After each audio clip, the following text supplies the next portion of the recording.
Hey, what's up, you guys? Jeff Cohn here with another episode of the Team Building Podcast, where we interview top team leaders, broker owners, and thought leaders from across the country. As many of you probably already hear, I'm losing my voice.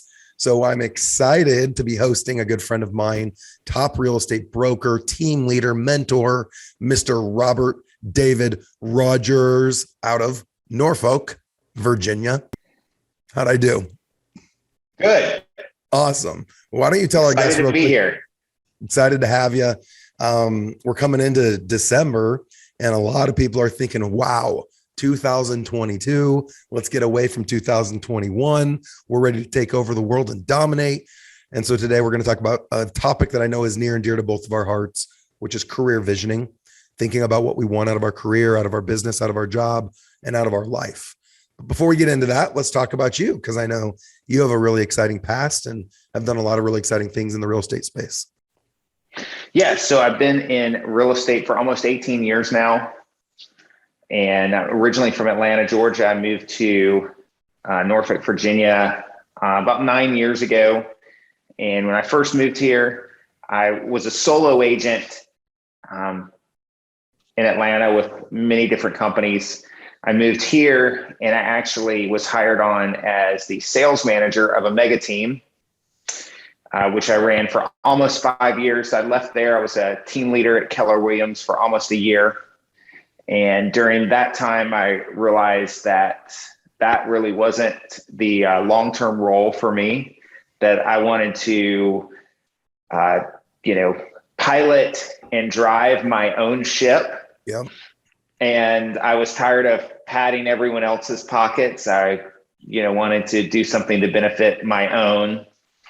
And so I started my own brokerage, Crescas Real Estate here in Norfolk. And now in May, May of 2022 will be 4 years. Okay, awesome. So let's go through the years. So Robert, how long were you selling as an individual agent? From 2004 until 2012. Wow, 9 years. And then you got hired to jump into a mega. How many agents on the mega team? So when I joined, I think we had about 8. And we had 44 when I resigned. Cow. Dude, you built that 8 to 44. And you were in about 4.5 years. In Keller Williams speak, when someone says team leader, that's kind of like the recruiter. That's kind of like the team leader of a normal residential real estate team, right? Yes. And I was pretty much everything except the recruiter. My job was much more the sales manager. Okay. Train the agents on how Boomtown works, get them up and running. Then we had daily huddle. We were really strict. Like, I'm not that strict with my agents. In fact, my top 2 agents just got on me because they're like, you're not strict enough.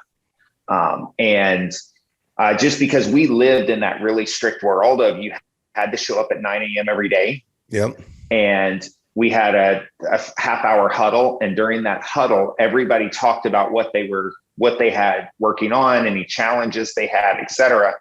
And they had to report how many calls they made since the day before. Well, no one wanted to sit there and twiddle their thumbs and not have anything to report. Yep. So while it sucked, especially, it also, in a way, it forced people to learn how to manage their schedules because, you had to be proactive because you couldn't have a home inspection at 9 a.m. Sure. Because they knew they had to be there. Yeah. And if you did, then you were going off lead rotation. So you didn't want that to happen. I love it. So 9 years individual, 4 years as the team leader running a mega team, essentially. Yep. And then you got hired on at a Keller Williams office to be the TL, which is more of the recruiting role. Yep. And then you kind of got to the point where you're like, you know what? I've done all of this. I've built all these other people's businesses. It's time to go off and start my own. So let me ask you this question first, because you skipped a step. You left from the TL role to be a broker. Most people would leave to be a team leader of a mega team and then become a broker. So how did you have the confidence to just say, you know what? I think I'm at a point where I can just be the broker and start my own team, my team ridge, if you will. Yeah. So mentally, I wanted to do it when I resigned from the mega team. I was really ready then to go. I had probably 70% of the knowledge that I needed. to go be a team, to be a team leader and start my own team. I knew at that point, everybody here has their own shop. Whereas we do have Keller Williams and EXP and all of those here, because we're so transient and military, it doesn't really matter what the name of your company is. No one cares. So I wanted to do it under my own brokerage whenever I did that. And at the time, I did not have a Virginia broker's license. One of the requirements was the Keller Williams offices in our area, the team leaders are the managing broker as well. So part of me being hired was the first month I was there, I went back to school and got my broker's license. So it actually, if I'd had my broker's license, I don't know if I would have taken that transition step, but I didn't. So when I got hired into that role and this OP pursued me like crazy, and when she was like, hey, well, the first month you're here, I'm going to send you back to school to get your broker's license. I was like, well, you know what? If this doesn't work out, I at least have another thing that I need to have, another piece of the puzzle to jump in order to jump. All right. So what year did you jump? 2017, I think. Okay. So 4 years ago, going on 5, you mentioned that you felt like you were at 70% where you needed to be able to run a team and or a brokerage, I'm assuming. So how did you fill in the gap on that 70%? So during the 9.5 months that I was a team leader at Keller Williams, I learned a ton. One of the things I had not been privy to, I think probably intentionally, when I was running the mega team, is I was never shown the financials,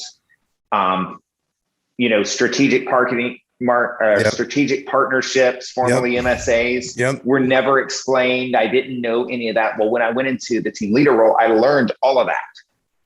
And I was like, and I mean, I guess I could have been listening to podcasts and learning all that stuff, but this is, this podcast that you're on right now, we had talked about all of that. Yeah. Like, but not in 2017. Nope. Yeah. Probably not. You see what I mean? So I didn't know. And then like the whole piece that you could have ownership and a joint venture and a title agency and all that, like, it's like, holy crap. So I learned all that during my tenure as team leader. And then it was just like, holy shit, this is a no-brainer. Yeah, let's go. So where are you at now? Talk us through 17 to 21, how you're going to end the year, agent count, gross volume, all the fun stuff. Yeah. So we just broke 50 million in volume.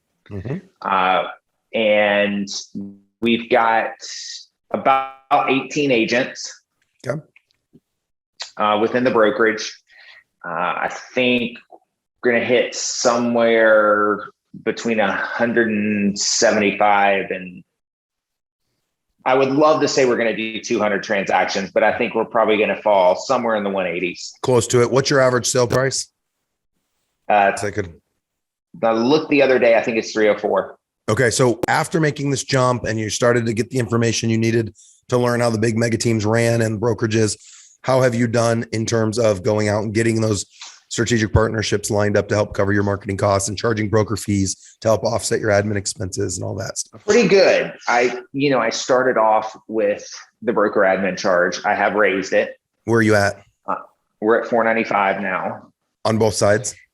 Mm-hmm. In Omaha, we charge $600 on the buy and $1,000 on the sell.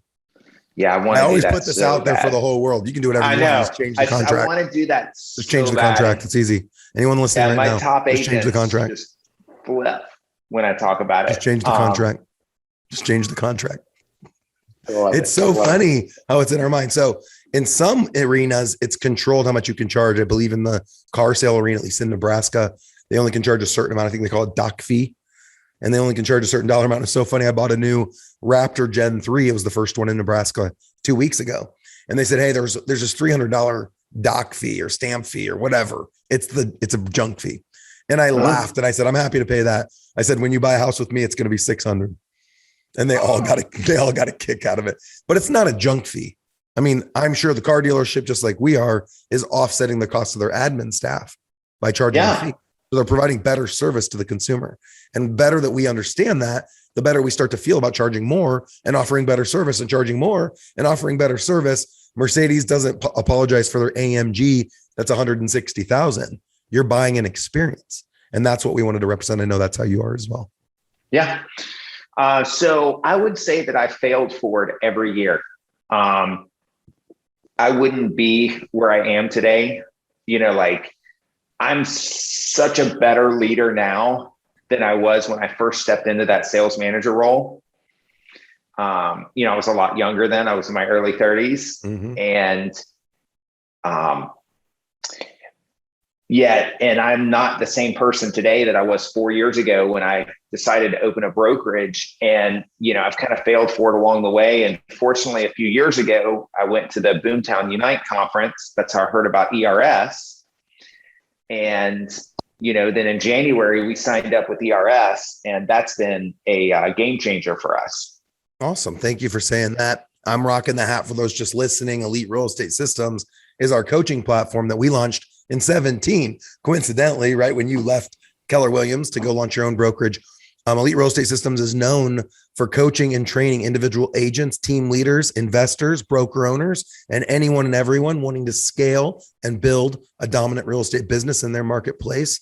We have over 100 team leader clients. We've had thousands of clients come through our coaching organization. We've had tens of thousands attend our team building workshops, and we will continue to bring the industry the latest, greatest in systems and technology and lead gen and accountability and all the pillars that help people scale and dominate like Robert is in his market. So if anyone wants more information about that, go to growwithers.com. We just launched our elite team building guide for free, which is going to essentially showcase the top 12 topics that we cover every year, which leads us into the topic of today.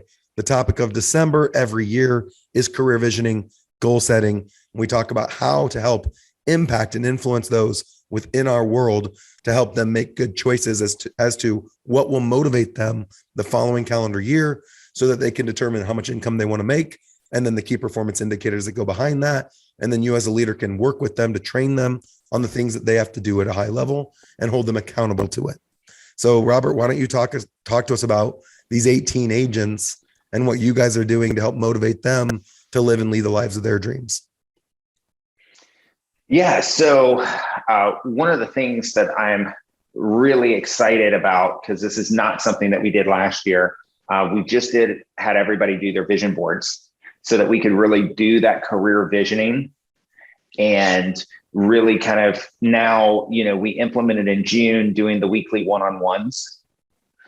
And so now we can actually see the process unfold throughout the entire year versus a half year. Mm-hmm. And it's really just, those one-on-ones have tremendously helped us with, I feel like real estate agents, it's probably the same in any sales profession that's not, micromanaged. Real estate agents are notorious for drift. And, it's the same thing that a boat has in the open sea, where if you just stop, you think you're not going anywhere, that you just stopped, but you're not. You're like moving this way. Either going up or going down, baby. There's a quote in my keynote, Robert, I want to share with real quick. It's one of my favorite quotes. It says, it's not enough to be busy. So are the ants. The question is, what are we busy about? Yeah. And I think that's the thing too, that a lot of people don't realize is, so, okay, we did this career visioning, we have these goals, and they feel like, I heard this great quote and I love it because it goes so well with real estate. Your ants reminded me.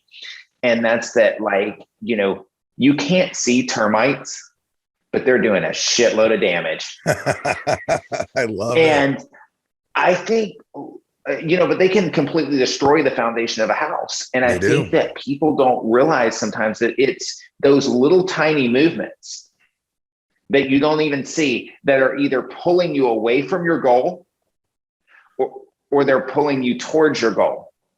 And it doesn't feel like anything is happening because you're just making these small little things. And that's where I think it's so important for us as leaders to hold our people accountable and help them kind of stay focused throughout the year on whatever their goals were.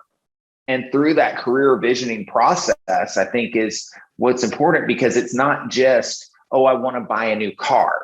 Right. Like, I think that's where a lot of people get hung up. And we really had to explain to people the vision board is not just that you want a new Mercedes or you want a Range Rover. I love it. Like, it's so much more. And I loved coming to Omaha when we did the smaller team building, I guess the workshop. And you were talking about the agent who, him and his wife wanted to have children. And so they were going to have to invest in IVF in order to do that, which is extremely expensive. Yep. Yeah. It's like buying a car in cash, basically. And I think that, when you extract that out of somebody and then you can help them understand on a granular level that, okay, like I can't just exist and I can't just go out there and show houses. Like I actually need to sit down and I need to figure out how many houses, like, okay, I'm going to need to sell, 15, let's just call it 15 houses a year to pay my household expenses. So then if Robert, I want to put money in. Let me jump in for a second. The thing I started to recognize is people don't even know why they're working. People are led by fear. So they think, okay, I have this electric bill, I have a water bill, I have a car payment, I have a house payment, I have grocery bills, we might take a trip, and then there's going to be miscellaneous stuff, birthdays, Christmas, whatever. And they have an idea arbitrarily of how much money they're going to need to generate, but they never have the goals that match it. What I like about career visioning, it's playing offense versus defense and being intentional. Yep. So it's not just, am I going to cover the expenses? That's defense. It's how am I going to live my best life? And what we've learned is like, if people can come into our world across all of our different businesses, mortgage company, title, insurance, et cetera, and they believe that they can work less, make more, and with less energy and live and lead the life of their dreams that they have defined themselves based on the vision board and the career visioning, they'll never leave you. They'll be happy. They'll be empowered. They'll be the best versions of themselves. I'm going to pull up real quick, if it's okay with you. For anyone watching, I'm going to share my screen. And in the show notes, we'll let everybody know the timestamp in which I shared the screen. So this was my vision board before I went to South Africa. So you'll see I have quadrants. Bottom right's working out, just eat real food. It shows squash, which I was wildly into squash. Now I'm playing pickleball. It shows CrossFit, which just reminds me to do circuit training, lifting weights. And then bottom left is travel. It shows a few trips. I wanted to take my dad to Alaska. Check. Wanted to take my family to South Africa and go on safaris. Check. Wanted to go on a one-on-one trip with my wife for 7 days to Singapore. Check. Top left quadrant, it was Bitcoin. I have coins there. It was gold and Bitcoin type of currency. Then it shows workshop, which is a reminder of our coaching company, building our investment portfolio, stocks. And then on the top right, the most important is the giving tree. Just remembering that all of this money in and of itself is an energy, which creates freedom and opportunity that people would never have if they didn't have the money. And so for those that are negative or have a negative relationship to money, quit looking at it in a negative light and see it for what it has, what it's able to accomplish. Nothing in the world gets done without money. You need it, even if you don't want to have to need it to be able to do certain things. And so use it that way. Don't care so much. I know you and I are probably the same. I don't care about the money at all. The money means nothing to me. It's what the money can do for me and the people around me. That means so much. Yeah. And I think that's where, people get lost and they don't realize that it's basically a wheel. And, your health, I love that you brought up your vision board, because your health means just as much as the money in the bank. And your relationships, mean just as much as your health and your money in the bank. Because if you let these, a car can't drive with a flat tire. And if some of these different spokes or, whatever you want to call it in your life aren't in alignment, it's going to cause you to fight against it. And it's going to make it more difficult to go out there and do the activities that you need to do to make everything else go well. If you're constantly worried about money and you're not doing the activities that you need to do, that's going to make it really difficult for you to show up and work out 3 times a week if that was one of your goals, because you're going to have activities that begin to creep into that time because you didn't proactively play offense in keeping them out of those other times. Awesome. Which gets us into time blocking. So one of the things that's so important, a lot of people will do these vision boards, and I see it a lot in like multi-level marketing companies. They get young people all excited. What do you want to accomplish in your life? And they go and put up these images, or they cut out of magazines. But where they fail immensely is they don't create the key performance indicator that they have to do daily, weekly, monthly, yearly, the small and simple things consistently over a long period of time. So when you take, let's say, one quadrant, and mine was squash. At the time I was playing twice a week. So I had a goal of playing twice a week for 60 minutes with John Mortgage Major, one of my best friends. And we did that consistently for 3 years, but it was something someone could track. So I could sit down with my one-on-one coach and they could go through the whole list. Did you play squash twice this week? Did you eat real food, 90% of the time this week? Are you preparing to go on the trip to South Africa? Did you book the tickets? Did you get your passport? Did you get your COVID vaccination? Did you save the money? Did you line up, whatever the thing is you need to line up? If you haven't planned every detail before ever doing it, this is a huge takeaway. I'll use Pat Ibens. Now that's a pearl. If you haven't planned out every single detail to the thing that you want to accomplish that's on your vision board, you'll never do it. Yep. You have to plan it before you've ever done it. But if you've planned it before you've ever done it, you now can get coached, trained. You can read the books, mastermind around becoming the best version of yourself. So you can do the small and simple things consistently over long periods of time until you check these things off your list. One last thing I want to say, and I know I'm talking too much. I even told Robert I wouldn't talk much today because I sound like I smoke 3 packs of cigarettes a day right now. The thing that's fascinating to me after hiking a 14er in Colorado, which means you're above 14,000 feet, way above tree line. A guy my size, I'm 320 right now, trying to lose weight. That's one of my goals next year, to get down to 220, putting it out there. When you walk above 14,000 feet, you take 6 or 7 steps and you stop. So I was trying to summit this mountain. I did summit it. It took 12 hours, Pikes Peak. You start at 2 a.m. because as a granite summit. So a lot of lightning storms in the late afternoon. And if lightning hits, you can die. People die every year summiting Pikes Peak because of the granite summit. So I was always excited. I see this summit. I'm there. I'm going to make it 20 minutes away. I get there and there's another summit. And then I'm like, damn it, I'm not there yet. There's another summit. I think there's 4 false summits on Pikes Peak. But this is life. So I think what's so fascinating to me is I share my vision board. Every year, this vision board's changed. I can go back 10 years ago and it's a totally different vision board. I never would have put Singapore, South Africa, and Alaska on a board for the same year. Never in my million years did I dream I'd do all that in 1 year. And I did.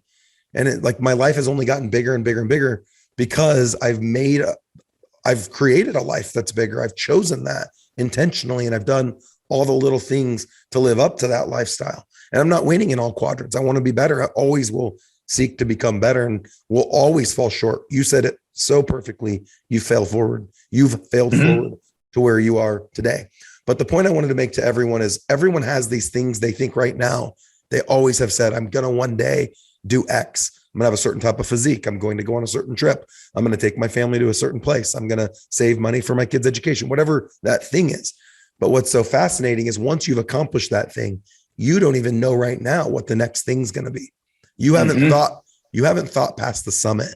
And so when we create our vision boards, they're usually 12-month to 5-year goals, but dare to create another board, which is your second summit board. Create your second board of once I've done A, then I'm going to do B.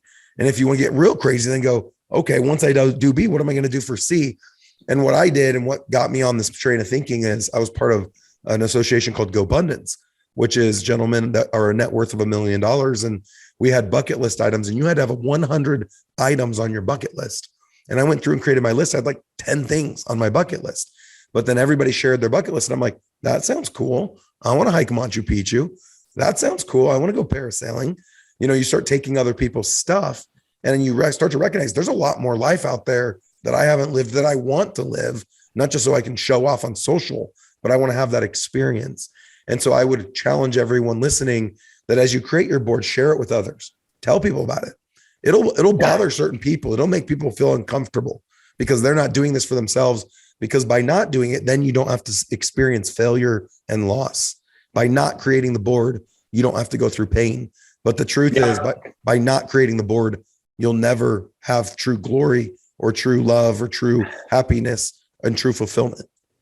Yeah. And, I think I've been listening to a ton of podcasts this year. And I listened to one that I don't listen to tons of stuff that Dave Ramsey does, but every once in a while I'll tune in and I'll listen because I like some of the stuff that he says. And this really stuck with me, and I want this to stay with me so I can give this example to people. But he had this guy call in on a show one day that was 74 years old and was a truck driver. And I think that not picking on that guy at all, I think, unfortunately, that man is an example of what happens when you had no goals. Oh, geez. Because at 74 years old, he doesn't have a paid for house. He hasn't put money in his retirement account because there were always other things to pay for. So no offense there.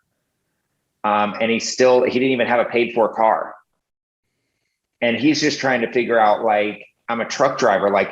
I'm literally not going to be able to do this job much longer. Physically. And yeah. And that, it's sad to hear that. And again, I'm not saying that to poke any sort of fun at that man. I can't imagine how painful his circumstance is, but I think that is, if we don't play offense, life is going to keep moving. And it's real easy for, the months to turn to years, the years to turn to decades. And dude, my hair is gone. Yeah. And the decades to turn to your life. And then you're like, holy shit, I didn't do any of this stuff. And now I'm just screwed. No, 100%. And I would say to anyone that feels that way right now, you're not screwed. The 74-year-old can still do it. We always can do it. That's what's so beautiful. And there's no finish line. No one's going to do it so well that they check a box and say it's done. Even I'm at 320. I need to lose a bunch of weight. I need to get my physique going. Everyone has the thing that they need to get going on. And then once you focus on that, what I find for me is then I start slipping in another quadrant. Life is like this giant balancing act of perfecting everything at the same time, but knowing there's never a finish line. Yeah, there's no balance. It's chaos. It's an organized chaos. Well, I appreciate you sharing the story. I think more often than not, that's the situation people are in. There's a great book called The Top 5 Regrets of the Dying. Sounds a little morbid. I love that book. You've read that? Oh, yes. And so one of the regrets was living a life that someone else wanted them to live and not living up to their full potential of what they wanted, but living the life your mom or dad wanted for you or your significant other wanted for you. And I thought that was pretty fascinating. So if you haven't read that book, pick it up. Also, another great book is The Dream Manager. As we talk about career visioning, The Dream Manager was a janitorial company with a couple, I think 700 or 800 employees. And the CEO, through a process of surveying the people within their organization and looking for pain points, essentially hired this role within the company called a dream manager, where this individual who has experience as a financial planner and a life coach would sit down with janitors on a weekly or bi-monthly basis and help them work through the challenges they were facing, which were challenges that I never had to face in my life. There's people that never owned homes before, never had a car before, used public transit, couldn't even get to work half the time because the public transit didn't run at night when janitors are typically needing rides. And so the onus is on us as we wrap up this podcast today. True leaders serve their followers by empowering them to be just like them. And it's our responsibility to show people the way. We can't just give them a lead and expect they're going to know to make the 10 calls and send 2 texts and leave 2 voicemails and do it at the level we would do it at. We have to have the coaching. We have to have the training. We have to have the accountability components. We have to have the systems, the support, the passion, the love. And at the end of the day, it's all about helping everyone realize their dreams. And in so doing, us realizing our dreams. Yeah, I agree. So we invite anyone and everyone who's been on this podcast with us today. Robert, thank you so much. You are so authentic, as you always are. We invite you guys to check out Elite Real Estate Systems. We're different. We're group coaching. We're modern coaching for the modern agent. We offer a lot of value for a very low price. We're under $1,000 a month. If you want more information about it, again, just go out to growwithers.com. We'd love to see you on one of our upcoming team leader calls on Thursdays. Robert is there live on most Thursdays, as are a lot of our other team leader clients, but it's all recorded as well. So if you can't make a live session, you get the recorded session. The month of December is all on this topic, career visioning, goal setting. As you listen to podcasts over Thanksgiving, New Year's, and going into 2022, make a change. Right now, you're just a piece of wood drifting. You're listening to podcasts, which is a great step. You might have already tried coaching in the past, which is a great step, but it's time to take the next leap and make a new commitment for yourself, for your family, for everyone that you impact and influence, so you can level up as a leader and you can give those in your organization a fighting chance to live and lead the lives of their dreams. Thank you guys so much. Thank you, Robert, for coming on the show today. Yeah, thanks for having me. Absolutely. Have a good one.